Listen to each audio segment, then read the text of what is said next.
Hello. Welcome to Inspiring Women with ADHD. I am Renee Allen, the host of this podcast. And usually I say I'm excited to be here, but I don't know why. Today has been really hard to come up here and record this episode. So instead of recording the next episode, which was going to be the second part of why it's difficult or hard to process information, follow instructions, and all of that, I'm going to talk about working through fear and what to do when fear or anxiety, it might not feel like fear, when that comes up. Because for some reason, that's what's been happening to me today, and I don't know why. So I've tried all my yoga things. I didn't teach yoga today, and I did a few of my yoga things that I do on my own, but I thought I really need to work with someone else. And there's a man that I've taken breathing workshops with before, and I've read his books, listened to his audiobooks. His voice is super soothing. So I even tried that, and it helped a little bit. But while I was doing it, in the part where I was really relaxing at the end, I was just recognizing what I'm feeling is fear inside of my whole lung heart area. Like it was coming inward. And I'm sorry if this is loud with the microphone. I moved the microphone closer to my body. I'm actually sitting by the couch, if you haven't noticed. Because I realized that in order to get myself going here, that it would be helpful if I just did whatever I could to be comfortable. And honestly, when I'm sitting up and recording the podcast, either on audio or on video, I'm not really comfortable sitting in a chair for very long. And that may be my hyperactive part of ADHD, but I just feel a little more tense. And if I'm sitting on the floor talking to a friend, 100 times better. If I'm laying back on the couch, 1,000 times better. And I've noticed that when I join Zoom calls, that I want to just lay on the couch and hold my phone or have my laptop and just be kicking back, or on my bed. And I look at these Zoom calls, and these are for things that help me figure out how to do all this online stuff for my podcast and my website. And I notice I'm the only one in my bed. And it's not like I'm in my bed because I can't get out of bed. It's just that's where it's comfortable, or laying on my couch is comfortable. And then I sit up straight to be with them, and I'm not as comfortable. And I just feel a little more anxious. So I thought maybe it helped to sit against the couch. So here I am. Thank you for letting me do whatever I do. I mean, it's my podcast, right? I can do whatever I want to do. But I just thought I should talk about this first, because maybe it'll help me so that I stop acting this way and stop feeling this way. And I can actually make that other episode. So this is it for right now.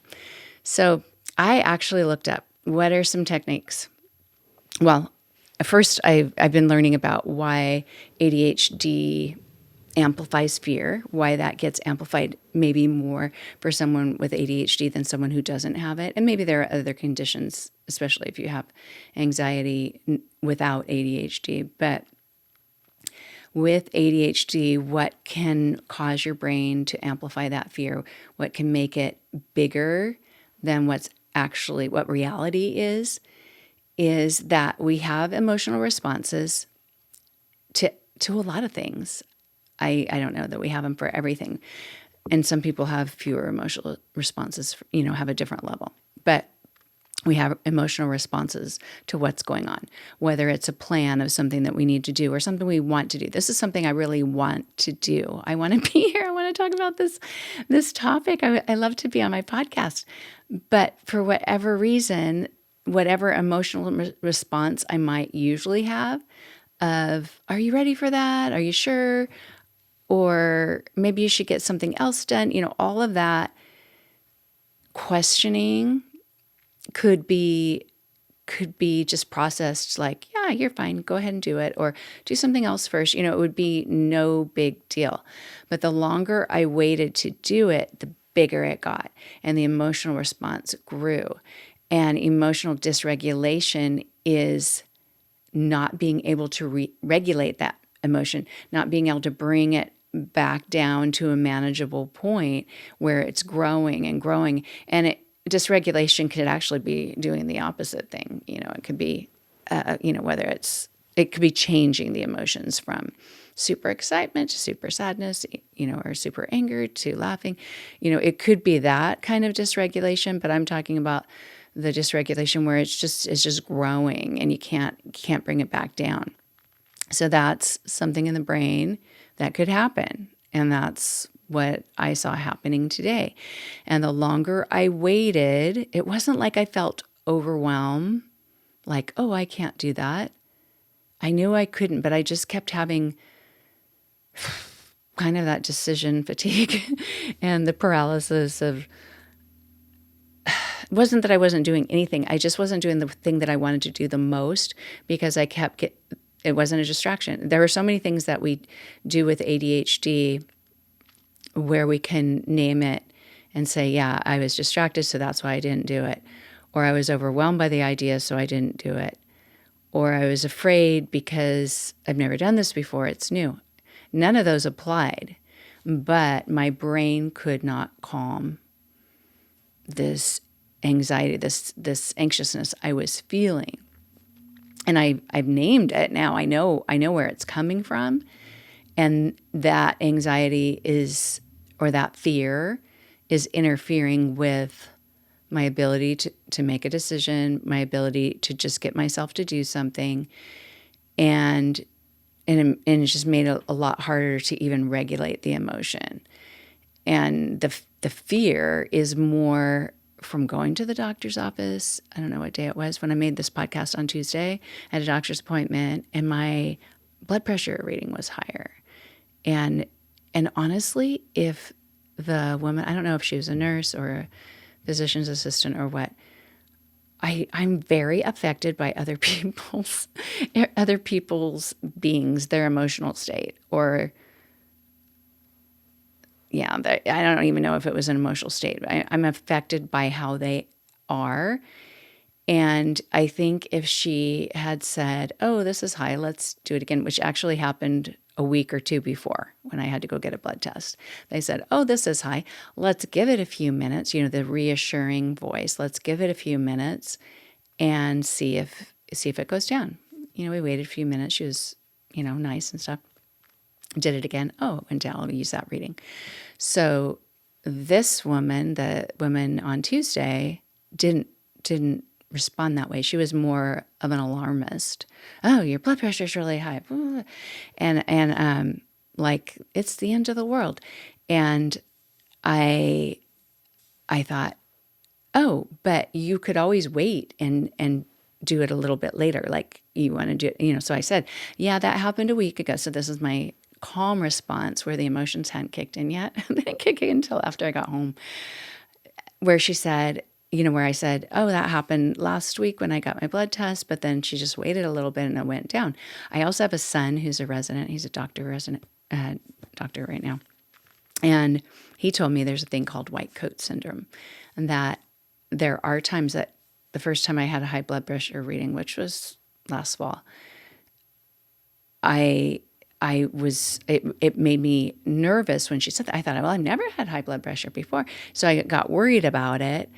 And then she did it a second time and she did it too tight and it hurt. So I said, that's hurting my arm. That's hurting my arm. So second thing. So first thing was like my worry, my fear, like, oh, that can't be good if it's high. Second thing was it hurt.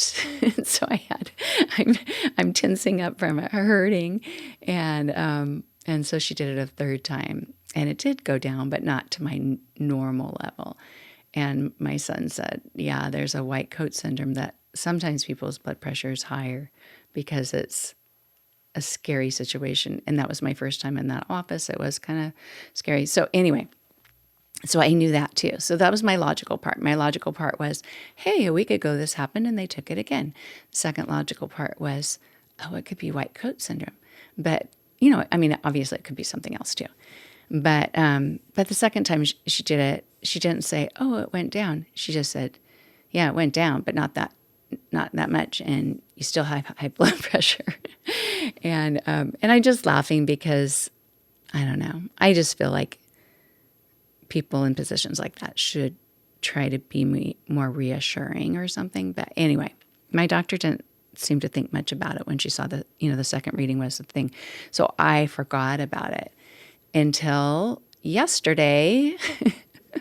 It's funny what can trigger things. Like my life was good. I mean, not, you know what I mean? Like nothing changed from walking out feeling good because my doctor felt good about it, or at least she didn't say anything about it.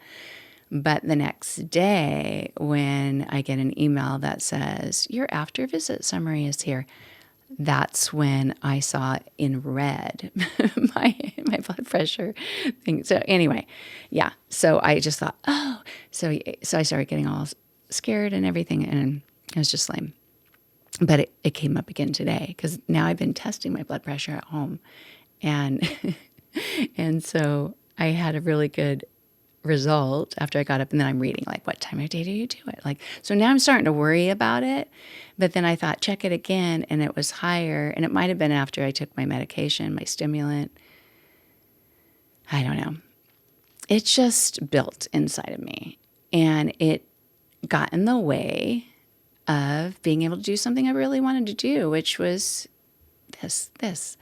I was able to quiet my mind by putting in some AirPods and a podcast and just doing some laundry and some cleaning, which is good. But I really wanted to be doing this, honestly. I'd much rather be doing this. Yeah. So I thought I'd talk about this because when I really recognized this anxiousness that you're feeling about the podcast is not about the podcast, because logically it wasn't, but I thought it was. I thought, why are you worried to do that? Why are you scared to do this? Just do it. You've done it before. This is episode 80, so I should be able to do it, right? But when I did that breathing practice, and the man's name's Max Strom, Maxstrom. I think I've mentioned him before. But if you go on YouTube, he has some videos on breathing techniques for anxiety or better sleep or different things like that. And so anyway, I did it, but the impatient part of my ADHD didn't finish it. I almost got there because I got to the point of where I recognized, oh, this is actually fear. And maybe a lot of anxiety comes from fear, but for me to understand, where's that fear coming from? Is there anything you can do about it? Can you change your reaction to it?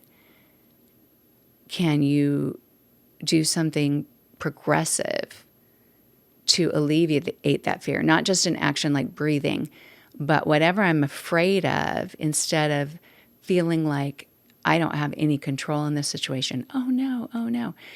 And then monitoring my blood pressure every day. I could do things like look at the foods that can cause high blood pressure. And granted, it's not super high, but according to the woman who took my blood pressure, she was alarmed. So I want to get to the point where she would look at it and say, not only this is normal, but this is low. Because for a million years, I have 6 kids, so I've gone to the doctor a cajillion times, and they'd always do the blood pressure, and they'd always say, oh, you're 118 over. They'd always say these two numbers, and I'd usually say, I don't know what that means. Is that good? And they'd say, yeah, it's really good. And I go, okay. And there was never anything like that. And maybe that RSD of wanting to have the approval of somebody factored into her reaction. Like I should have just said, okay, like if that's how she reacts, if she's cold when she talks to me, that's okay. But it's not okay because I like to connect with people. So we all have our attachments to things, and one of mine is connecting with people. And ask my husband, I come back from experiences and say, I wish everybody enjoyed meeting people as much as I do, because it's really frustrating to go into a store or go to an office or something and just get stone faces from people. And I really do want to, I don't have to tell my life story. I'm not trying to do that. I just want to smile. I just want a connection. And actually the woman that took my blood pressure had to come back in and give me vaccines for pneumonia. I'm giving all my medical information, but pneumonia and what was the other one? Oh, tetanus. And somehow we found common ground as I talked to her, and she warmed up to me, but still left me with a little bit of emotional dysregulation afterwards.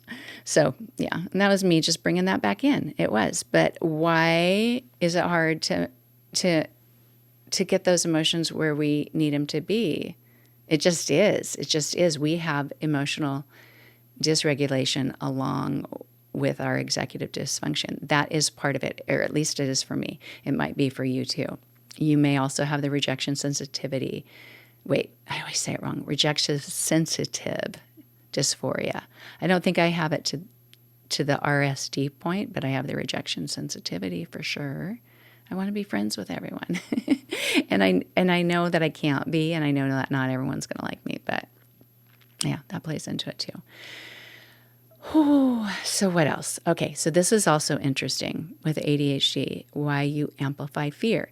Because as I said, logically, I could look and say, okay, and I actually did throughout the day, look at what foods not to eat, look at what food to eat. Well, that caused stress too, because then you're starting to limit what you eat, and I'm already picky. I already don't like cooking stuff. So I just go, well, I don't feel like eating anything then. But I would eat a few things here and there. But yeah, so I did make some attempts to just move forward. Well, what can you control? But if you have time blindness in any way, it could be like, it's time to go. I'm just going to go put on my makeup for 5 seconds. And then 10 minutes later, you're like, how am I leaving so late? That's a time blindness that I'm finding I relate to. Another time blindness is things can feel more intense or urgent time-wise than maybe they really are. And you start to think, or like in this case, I might think, oh, like that might take forever, that I just make changes in what I eat, and then it makes a difference. I'm not looking at it realistically, and I should. So things may not be as urgent, as intense, time-wise, or even, just we might have that alarmist reaction for different reasons. And then also, if your memory isn't, if you have so many ideas coming in your mind, the rational part may not come in as evenly. You may not store the information. Like you might talk to a friend, which would have been a good idea. I didn't talk to anybody about this today. But you could talk to somebody and they'd say, well, don't you remember this happened to you once before and what you did was this? Or, they give you something that boosts your confidence. And often they're things that you already know, but you might not be recalling that. You might not even have that memory. Like, did that really happen? Like, you might not have the memory at all because you never stored it, or you just can't remember because your mind is swirling too much, so your memory isn't working as well. But yeah, so those are some reasons why fear can grow, and there are a lot of women I've met. Not that everything has to be within my circle, but there are a lot of women I've met and that I've read about online and who have been diagnosed with anxiety and not ADHD, and then later find out they have ADHD, treat the ADHD, and they either don't need the anxiety medication anymore, don't need as much, or just don't deal with it as bad as they used to. So anxiety is definitely related to ADHD, and sometimes treating the ADHD is what alleviates the anxiety, which is really great to know. I've never had anxiety like as a diagnosis or anything, but I'm finding it coming up as we tend to do. So what are some things you can do for anxiety? If it's stopping you from doing something, one is to not feed it by retreating. If you retreat from what you don't want to do, you're building this narrative in your mind that, yeah, that's true, that's true, that's true. And you think you can't do it. Like, I can't go up and do this right now because I'm just feeling too crazy inside. I can't possibly talk on a podcast about this because I can't focus on it because I'm feeling too crazy inside. The more I said that to myself, it got bigger. It got bigger. That idea got bigger.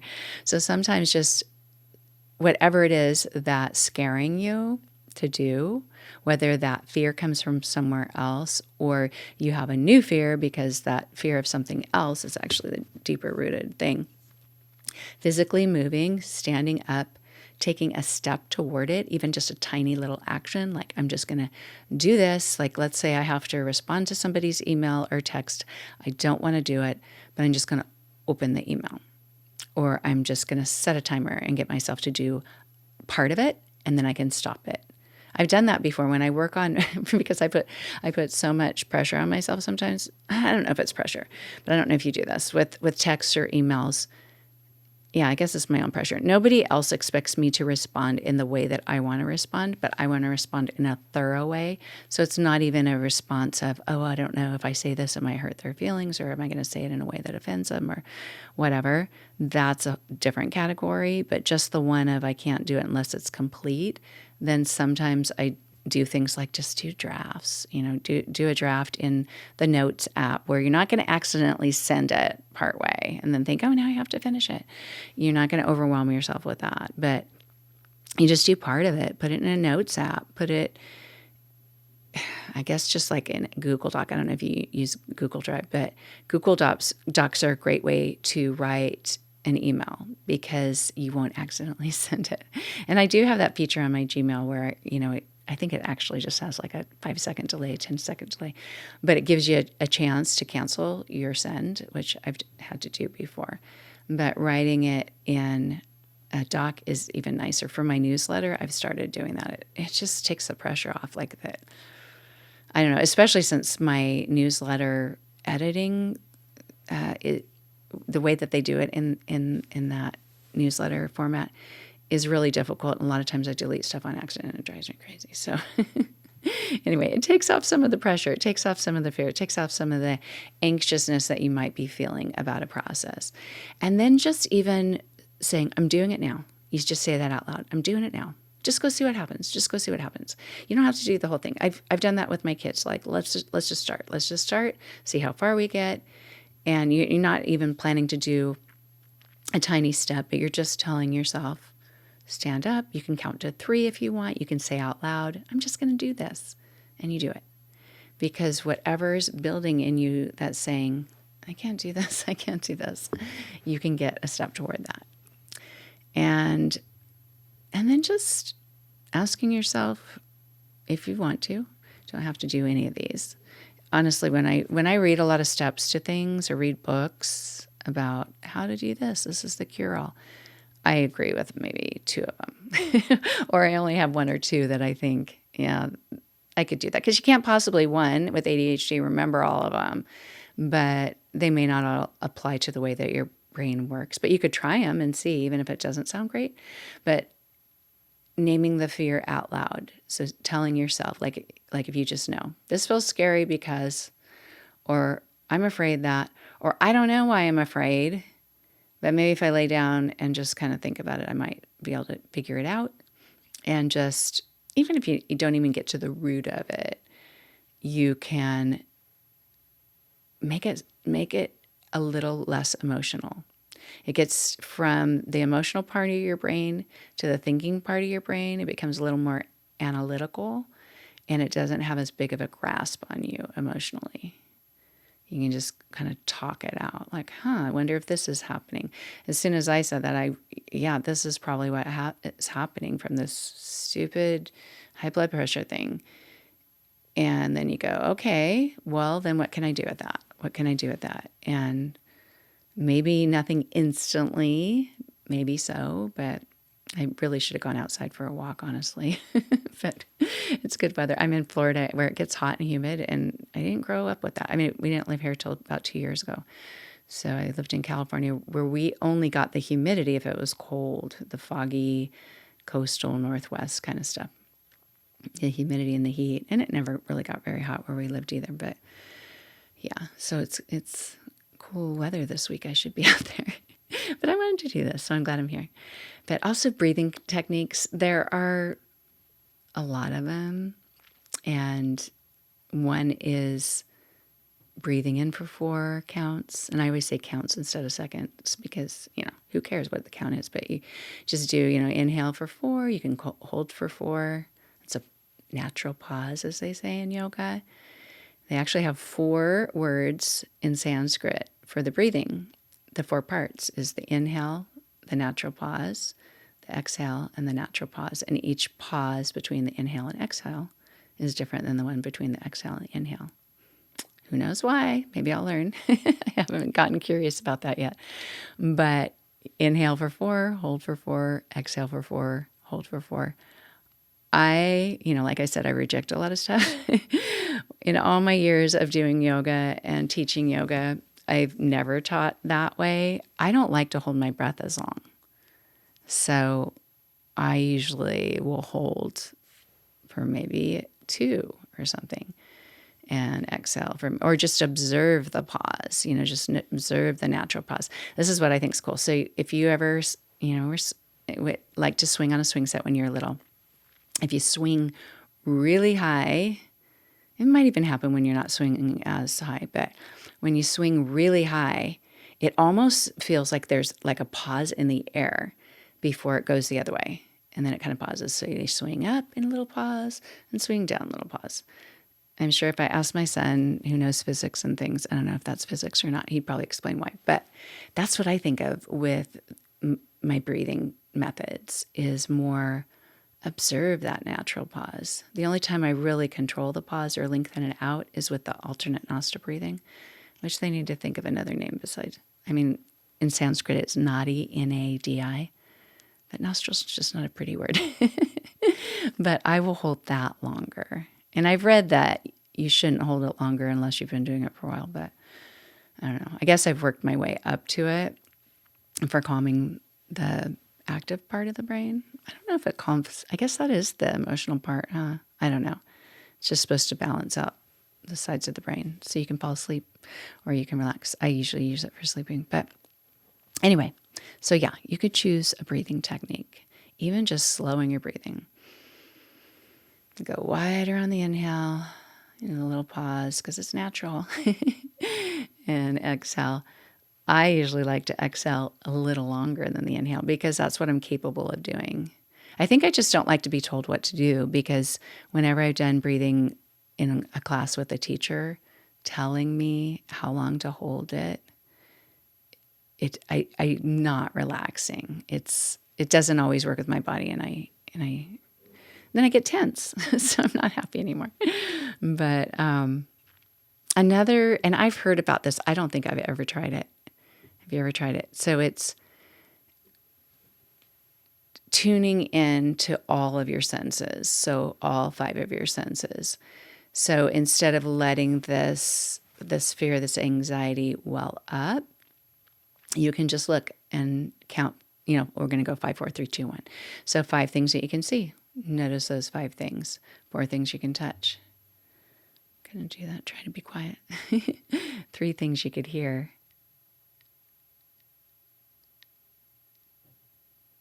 I actually did that one a little longer because I can't hear anything in here. If I go outside, I can do it. I can see, at least for me, that one would be more powerful.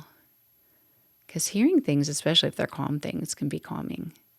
And a lot of times there are sounds, especially if you're outside and not where cars are driving by really fast, there are sounds that you don't notice until you try to notice them.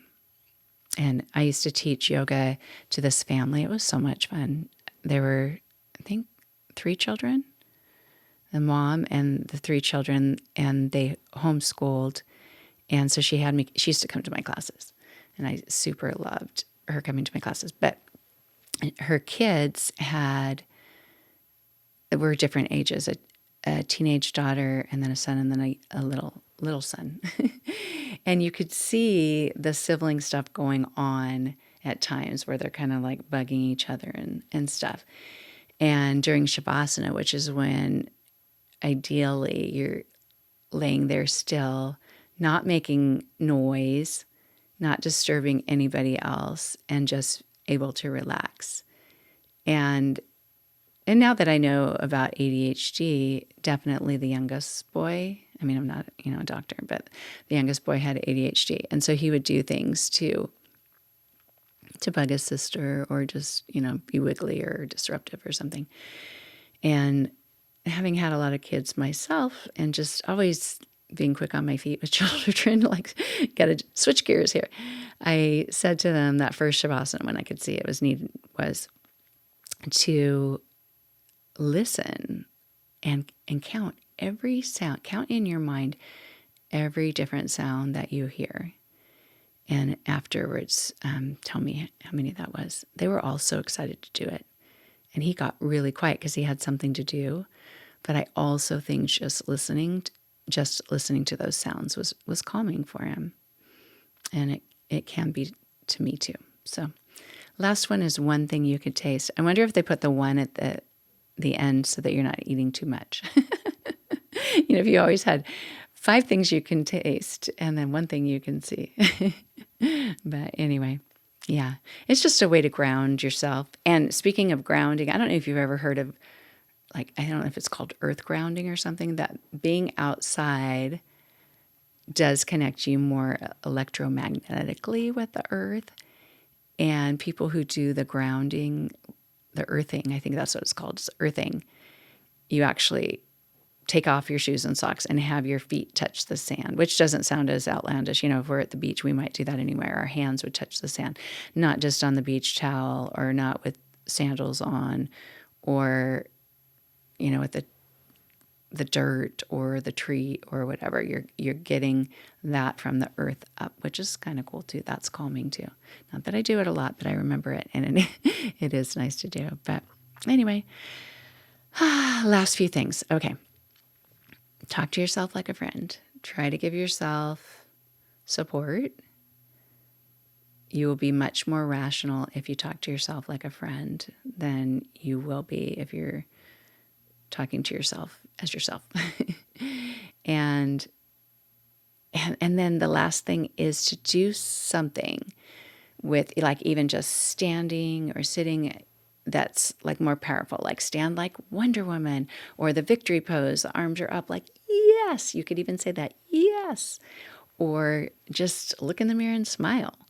I do that a lot. I didn't think of it today because it usually makes me laugh. Like, I'll just smile like, oh yeah, this is so wonderful.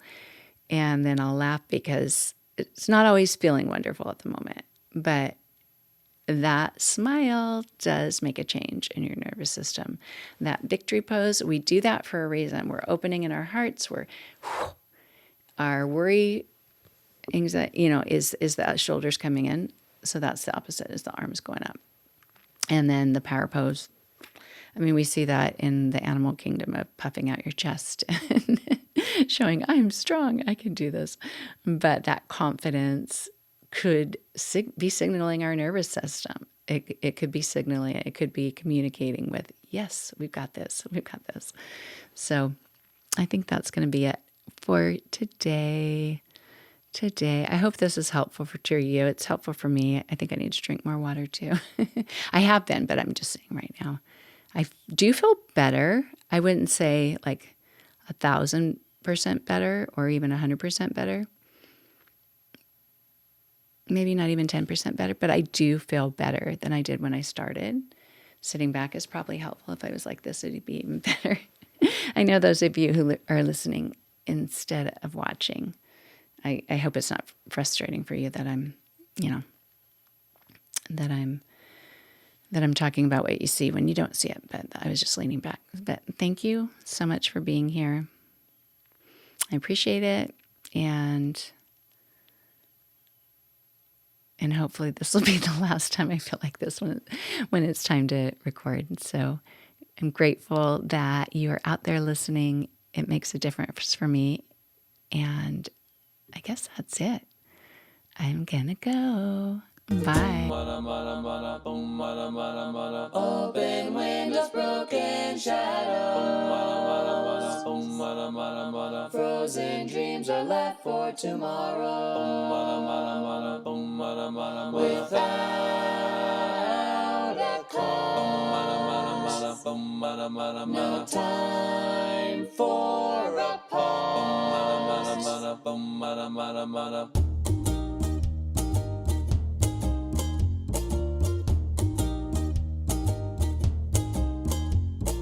Rewind, I've run out of time to sing melodies and harmonies. I'm cut short, the silence of sound has yet been found, but not by me.